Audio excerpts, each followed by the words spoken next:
અમેરિકાના રાષ્ટ્રપતિ ડોનાલ્ડ ટ્રમ્પની મધ્યસ્થી બાદ ઇઝરાયેલ અને હમાસ વચ્ચે ચાલી રહેલું યુદ્ધ હવે સમાપ્તિ તરફ આગળ વધી રહ્યું છે. ઇઝરાયેલી કેબિનેટે યુદ્ધ રોકવા માટે સંમતિ પણ આપી દીધી છે, જ્યારે હમાસ પણ ઇઝરાયેલી બંદીઓને મુક્ત કરવા તૈયાર છે.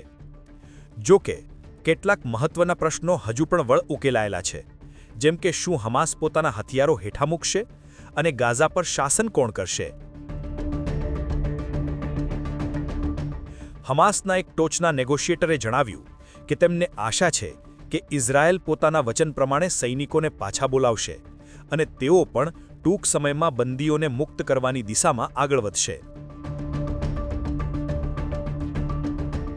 આટલું જ નહીં, આ 2 વર્ષના વિનાશકારી યુદ્ધ અને તેના ગંભીર પરિણામો વચ્ચે શાંતિ સ્થાપવા અને માનવીય મદદ પહોંચાડવા માટે 200 અમેરિકી સૈનિકો પણ ઇઝરાયેલ પહોંચી રહ્યા છે.